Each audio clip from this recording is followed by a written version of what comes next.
At the end of each episode they will choose their favorite bit of gossip and place it on the new Gossipmongers leaderboard. It's ever so big and shiny, so, without further ado, welcome to Google Mammary Glands. No. Guckwon's my kind of guy. No. Gaga moo moo moo moo. No. Gossipmongers. Yes. Gossipmongers. Yes. Yes. That's it. Gossipmongers. Welcome. Get your gossip goggles on. Get your gossip goggles on. Gossip number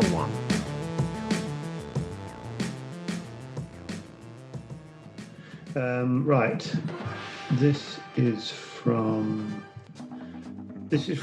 Amy from Newcastle, which seems to be where all the weird stories originate. Hi, Joe and David. Quite a short one, but 100% true. When I lived with my mum, we had a rather strange neighbour who would never talk to us or anyone else in the street. What he would do, however, is stand in the small clearing outside of his own garden and practice what seemed to be kung fu moves all by himself. This was already a little bit odd, but what really made it was the fact he used to do his kung fu while also singing Lady in Red at the top of his voice. Intermittently interrupted with the occasional kung fu noise like hiya.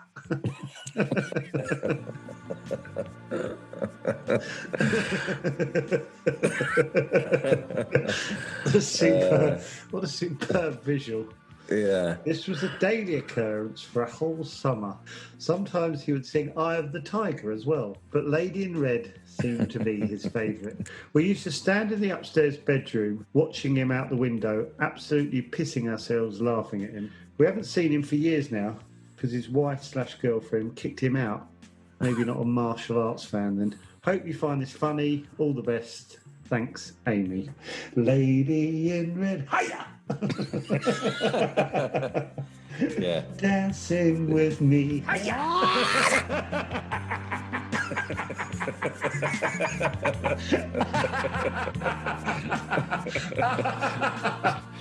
Rarely an act out makes me laugh.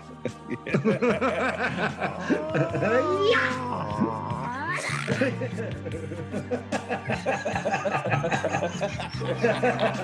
could do that all. Take your bags and go, mate. Fair enough. Lady in Red. Why? Why are we splitting up?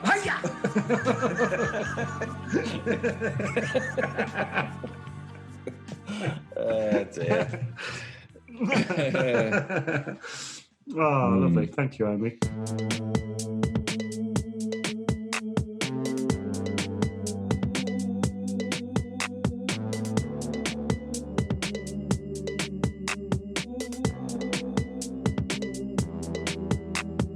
Roundhouse kick to Krista Burgh. Roundhouse slap to Krista Burgh.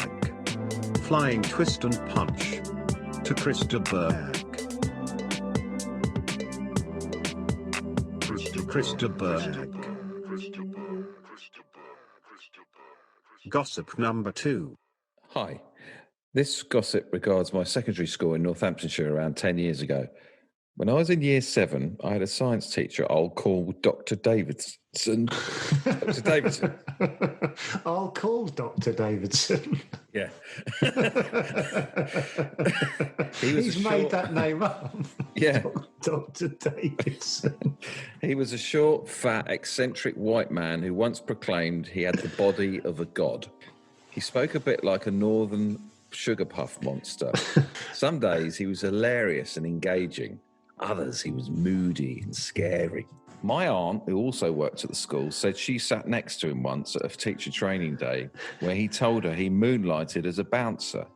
Physically, I reckon I could have taken Dr. Davidson even when I was 13. So this didn't ring true. The strangest moment for me in his class came when, while teaching a lesson on the periodic table, Dr. Davidson paused halfway through and said, "Hang on a minute. I need to show you this video of a whale being blown up.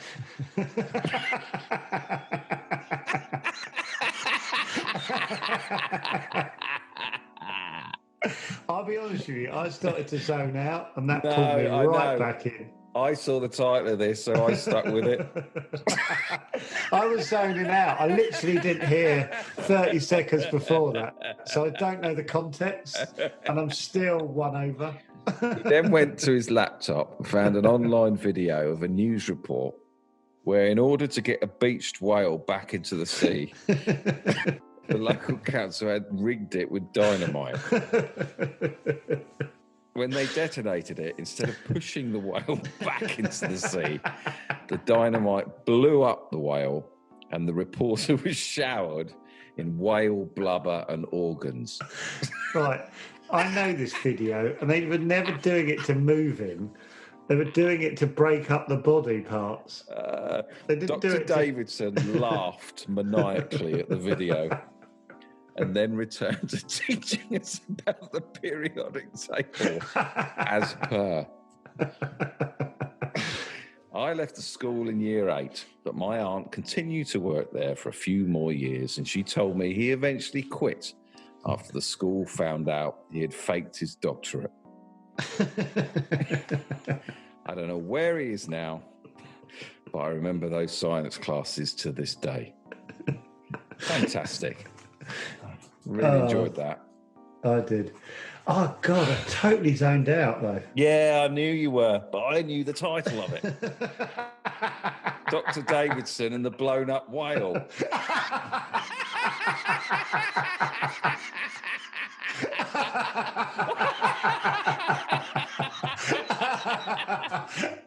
Is it a Roald Dahl book? I had that behind my back. Had a little ace in the pack there, didn't you?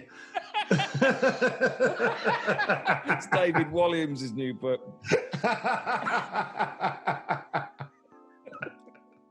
Holy mackerel. When you were reading down, did you hear when you read that, did you hear a needle come off a record?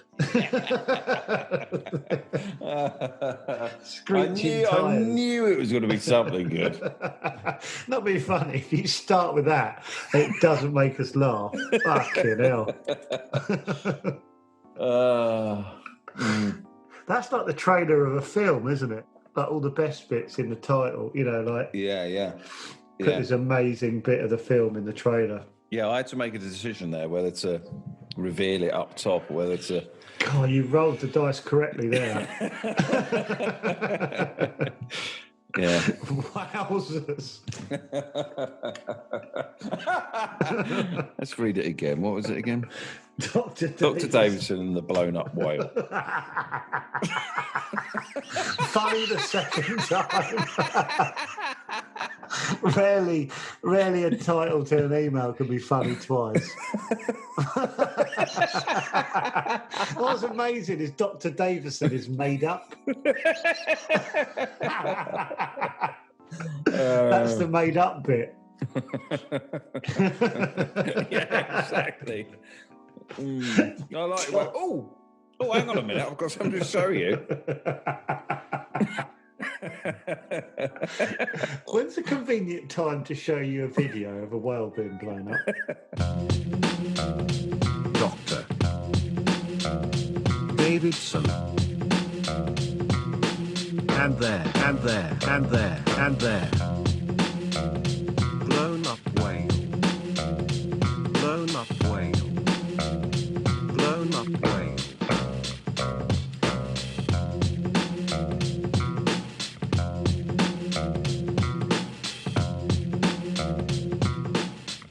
By David Walliams.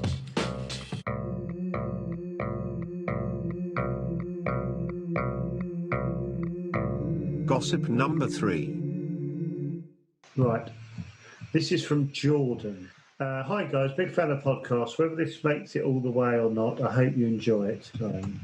It's the beginning of summer 2012. I'm 18 years old, living on my nan's couch, waking up to a different relative sat at my feet every morning, and the sound of my nan coughing up a lung after she'd been just cleaned up my granddad. as he'd shat himself again. I'd also just been told by the dole office that I was no longer eligible to receive job seekers allowance as I'd been on it too long without getting a job. My life was pretty fucking good.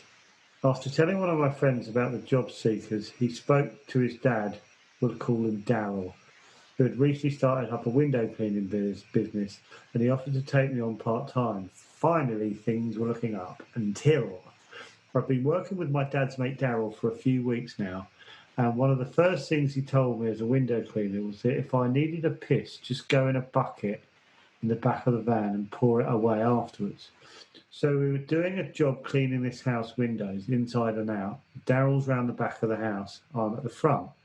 I'm desperate for a piss, so I do the usual thing, pissing in a bucket in the back of the van. However, I, for some reason, forgot to pour it away.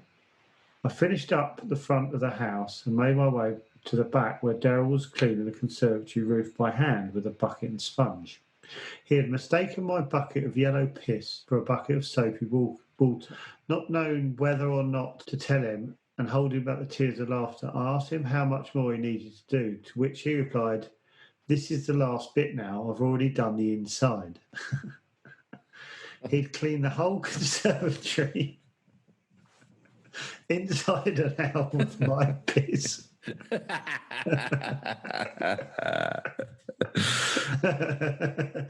I kept it hush-hush. He finished up. I love it's a conservatory. Loads of panels of glass. Have you finished, dear? Yeah, Nearly done. Got a bit of the outside to do. We packed up the van, and the owner of the house was so pleased with the job, she tipped us both a tenner. She had piss on her windows. I thought it was funny how I'd spent a penny and earned a tenner. Oh, dear. Later that day, I'm down the pub proudly sipping a pint bought with that tenner and telling my mates how my boss had washed the whole conservatory with my body fluids. That's when my phone rang. It was Daryl. Why is he phoning me out of working hours? Yep, the lady had just paid for my pint with a generous tenner tip had been on the phone to Daryl asking what products we'd use. I'm picturing her just sort of on her own in the...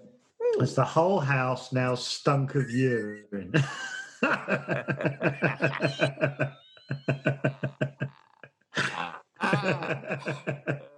The sun had been on it all day and turned the conservatory into a hot pocket of piss.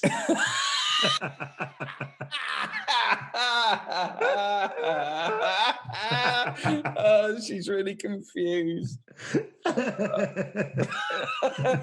What products were you using? Oh dear, oh gosh. I never actually told Daryl the truth and managed to convince him that the woman was just crazy.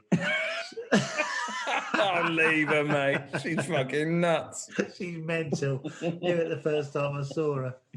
Secretly knowing that the very hand he was holding the phone with to speak to me was marinating in my whiz.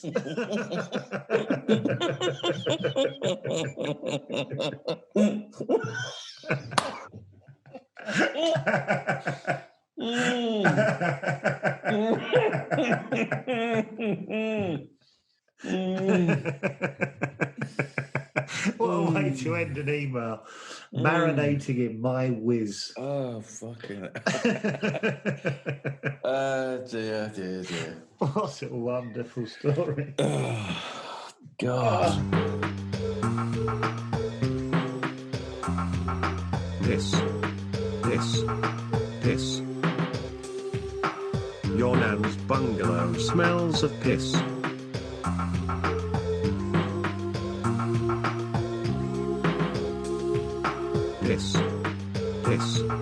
Piss.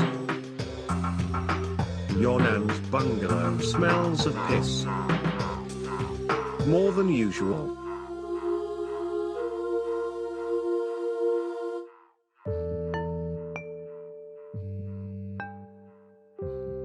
If you would like to support the podcast and get a chance to listen to the episodes early, watch videos, that kind of thing, come over to patreon.com/Gossipmongers. Thank you. That's patreon.com/Gossipmongers. Thank you. Gossip number 4. This is from Ryhan. Dear Joe and David, this particular piece of gossip originates in the mid-90s in a town in West Oxfordshire and refers to two men who many believe to be brothers. Although it's quite possible they were just mates, they did go by many different names. But to me and my college mates, we chose to call them the Centurians.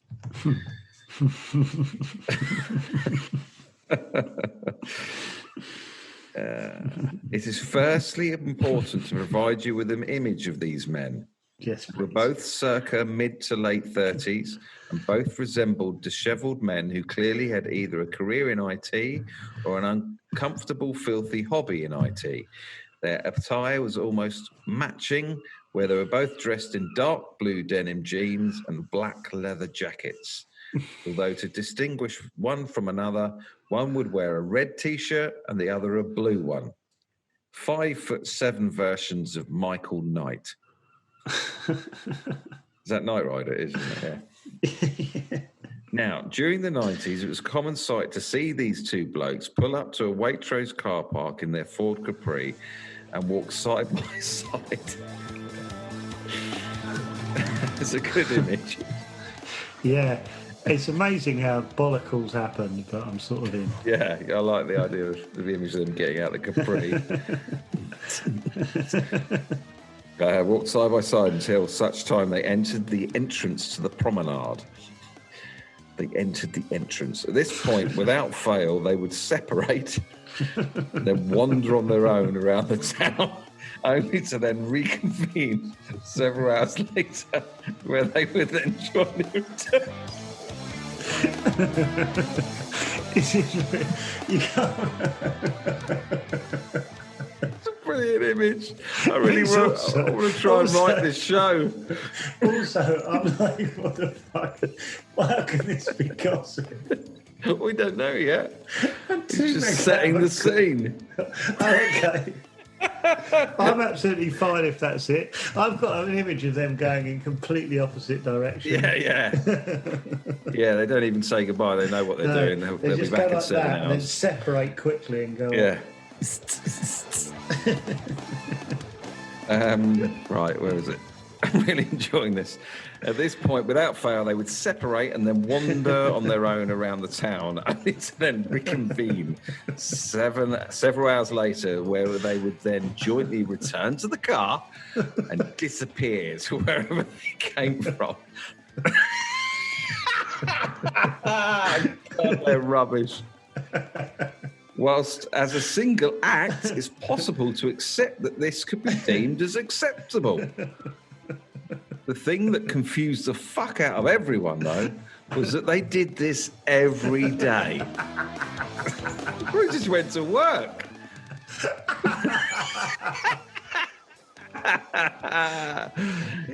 I mean, every fucking day. It was like clockwork. Same time, same clothes, same splitting up and walking around on their own bullshit.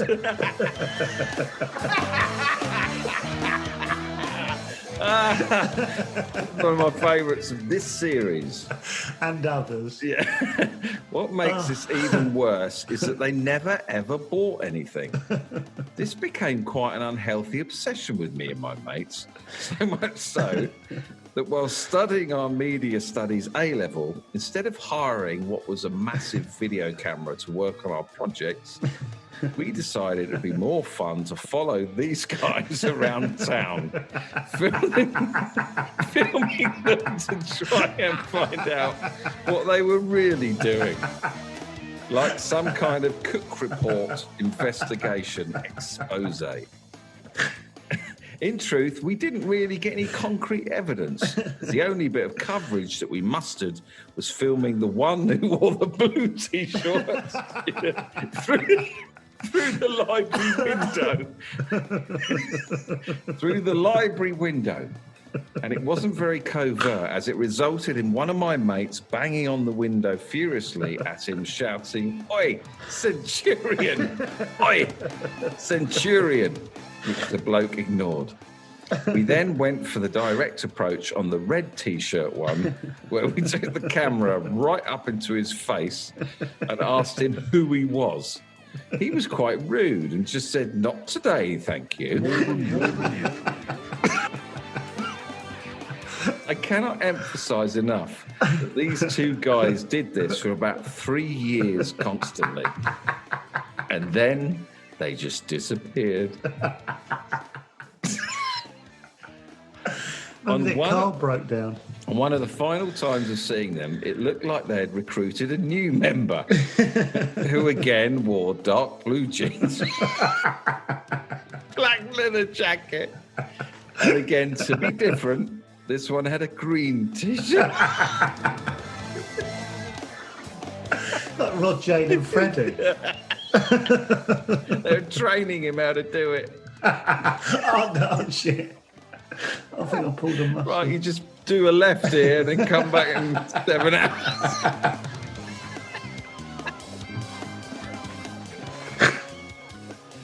It's that easy. This then became a 3-way split.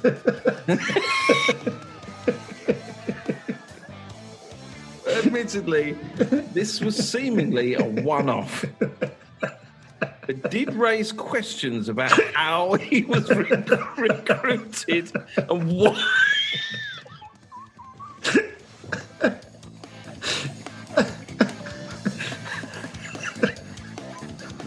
God, I want to see him. I want to see a picture of him. Whether they were brothers or not, it's a mystery that was never solved.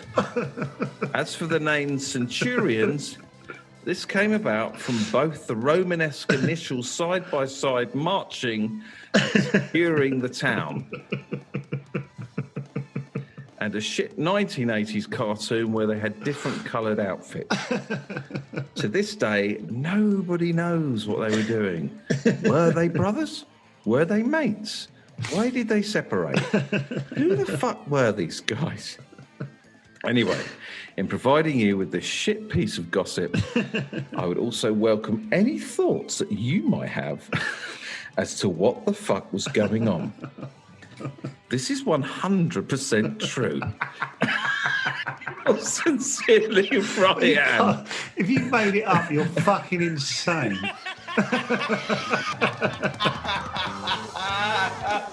Took the time to make that up. Oh, God.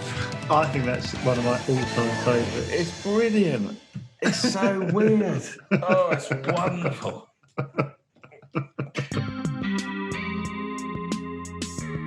The Centurions.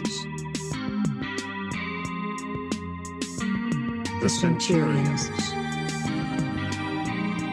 Watch them go. I love the Centurions. They are wonderful men. The Centurions. The Centurions. I love the Centurions. They are wonderful men. Gossip number 5. This is from Mel. My dad is a drive-by farter. Okay. Sure. This means he can fart and keep walking. I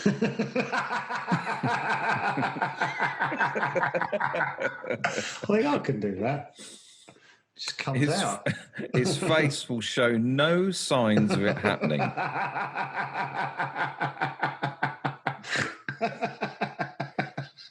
These are no little farts. These are thunderous claps that go on and on for about the duration of Lent.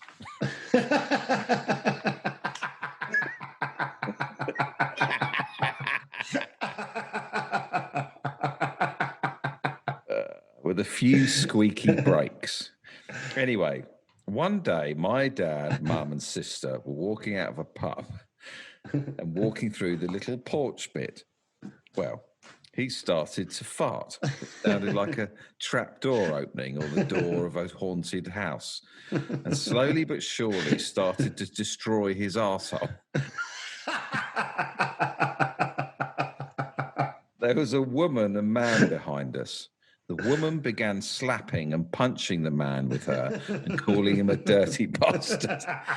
Not one of us looked back. That's it.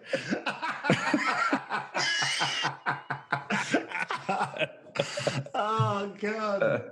Oh, that's it. That's it.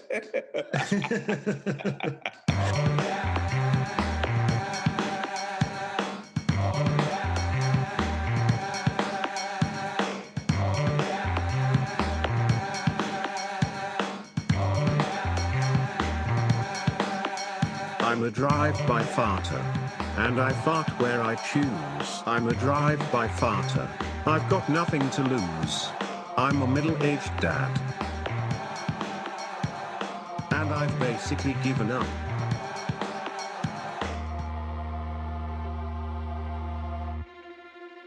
Gossip number 6. This is from Pat. I'm intrigued by the title. I'll read it at the end. Hi all. Hi all. When I was in year 5, I joined a local drama club and was cast as a street urchin / pickpocket in Oliver. The drama club had members from all the local primary and secondary schools. Many of the larger roles were played by bigger boys, some of whom had clearly started puberty. I found this quite intimidating. Whilst we were rehearsing, a rumour broke out that a boy named Richard, who was playing Fagin, had an incredibly stretchy skin and could fit an entire egg in his foreskin. I saw that title and I was hoping to read that one. Yeah, an egg in the foreskin. Egg in the foreskin. It's hard to go past that one in the email, isn't it? I found my finger being drawn to it. Yeah. I enjoyed my time at the drama club, but I felt I couldn't completely commit to the role of street urchin / pickpocket, as I spent the whole time worrying that my penis would never be able to accommodate an egg of any form. Is that it? Yeah.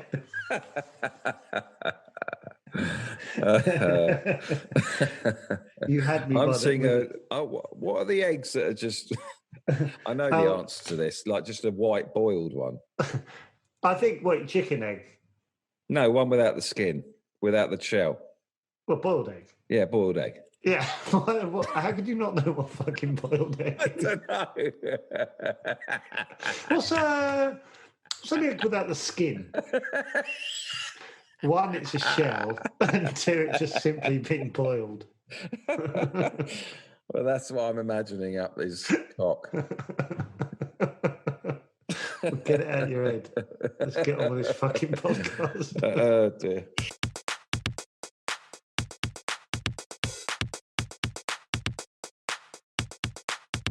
Joe Wilkinson and David Earl will now choose their favourite rumour.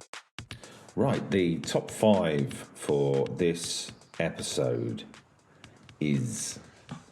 Our top 5 collectively is...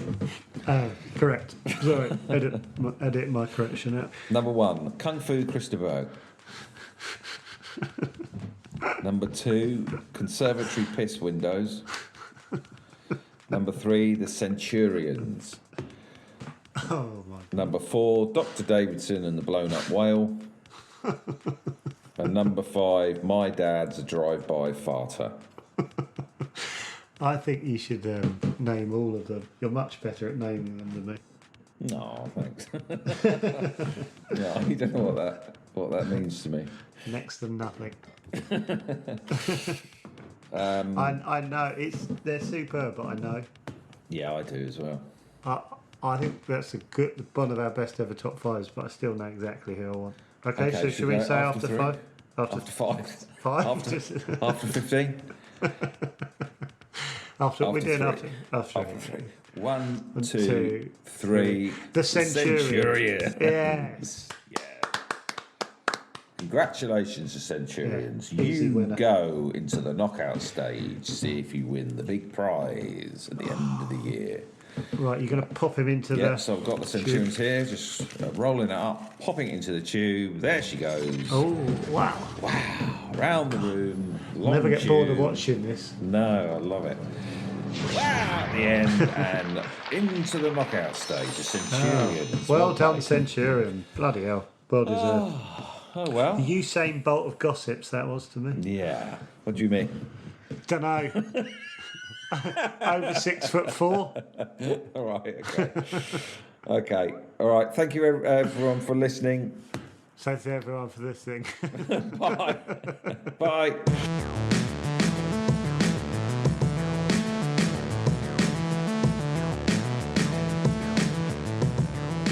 Thank you for listening to this podcast. Remember, if you know of any unsubstantiated rumors, send it into gossipmongers@yahoo.com. Until the next time, keep your little ears open for all that juicy goss. Goodbye. Bye. Love you lots and lots. Bye for now.